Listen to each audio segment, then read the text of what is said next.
Subhanallah, hampir semua orang non-muslim itu datang kepadanya sinyal. Hampir orang-orang Islam orang non-muslim yang datang kepada saya ucapin syahadat.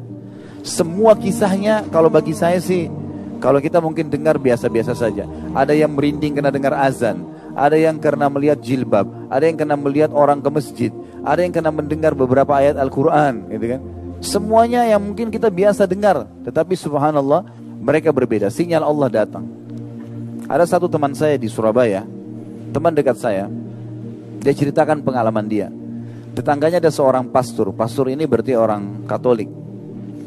Kemudian dia bilang, "Pastor, saya ini kebetulan teman saya ini bukan dai, tapi dia sering hadir di pengajian dan orangnya humoris, suka lelucon gitu ya.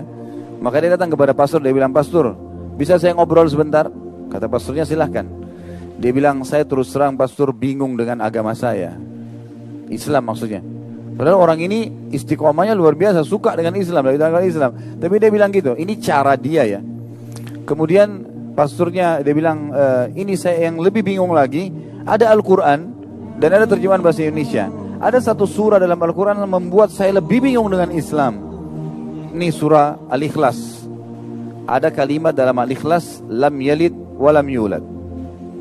Tidak beranak, tidak diperanakkan. Tuhan itu nggak punya asas, nggak ada orang tuanya, dan tidak ada juga jalurnya ke bawah, nggak ada anak-anaknya. Karena kalau ada orang tua pasti ada kakek nenek, kalau ada anak pasti ada cucu dan cicit dan seterusnya. Kata pasturnya langsung, memang agama kamu itu membingungkan gitu. Kata teman saya ini, semoga Allah jaga beliau. Sekarang masya Allah masih ada dan berhasil sukses sekali di Surabaya dan sudah selesaikan S3-nya. Dia bilang begini aja pastor, saya kasih Quran terjemahan ini, pastor coba pelajari, kasih saya Injil terjemahan saya pelajari. Seminggu kemudian kita ketemu, siapa tahu ada jawaban. Kata pastor, baiklah, dikasih Injil terjemahan, dia juga ambil Quran terjemahan. Dia bilang, saya bawa pulang Injil tersebut, saya sempat letakkan di meja kerja saya. Tapi saya terlupa gitu kan. Selama seminggu saya tersibukkan dengan kegiatan-kegiatan.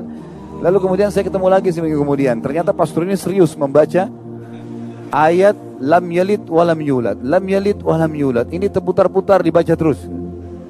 Dia bilang setelah seminggu saya ketemu, lalu kemudian saya tanya, "Pastor ada waktu?" "Ada." "Bisa saya masuk?" "Silakan."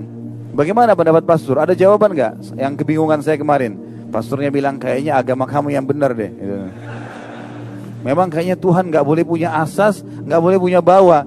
Kalau Tuhan itu harus dia esa, gitu kan. Akhirnya sama teman saya diajak, kalau gitu syahadat aja pastor, masuk Islam di tangan dia.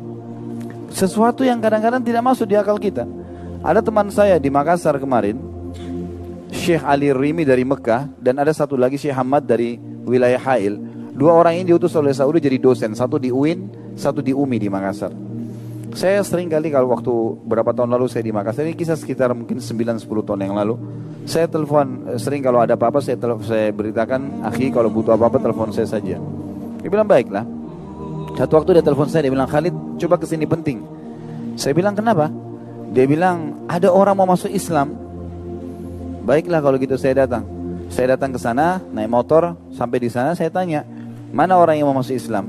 Di sebelah dia kebetulan ada salah satu marketing obat yang sering keliling-keliling di apotik. Itu ternyata dia. Kata teman saya Ali Harim ini orang yang mau masuk Islam nih. Saya tanya, Mas yang mau masuk Islam?" Dia bilang, "Iya." "Kenapa Mas mau masuk Islam?" Dia bilang, "Saya kagum lihat dua orang Arab ini. Setiap azan pasti ke masjid, gitu kan. Pasti kalau dengar azan ke masjid. Setiap saya masuk ini pasti jalan ke masjid." Waktu saya tanya, memang bisa bahasa Indonesia tapi terbata-bata. Waktu saya tanya kenapa, dia bilang ini perintah Tuhan. Dia bilang, "Saya pertemukan dengan keadaan saya seminggu sekali ke gereja aja saya masih malas. Ini orang satu hari dipanggil, waktu saya tanya berapa kali, dia bilang 5 kali. Begitu rajinnya dia pergi. Kalau gitu saya tahu ini agama benar, saya mau ikut deh." Hanya begitu. Antum sekarang dengar azan sehari berapa kali? Jawab gak ke masjid? Jadi unik sekali gitu ya. Orang masuk Islam itu sesuatu yang luar biasa. Jadi jangan pernah berpikir, oh Islam ini sulit untuk ditawarkan, oh Islam ini diterima atau enggak ya. Untuk berdialog, untuk berbicara menawarkan Islam, saya harus hafal Injil enggak? Atau saya hafal Taurat enggak? Itu tidak perlu. Tawarkan Islam, selebihnya tawakal kepada Allah. Karena tugas kita hanya menyampaikan. Allah berkata kepada Nabi Muhammad SAW dalam Al-Quran, "Ma alaika illal balag." Tugasmu hanya nyampaikan, hai Muhammad, enggak lebih dari itu.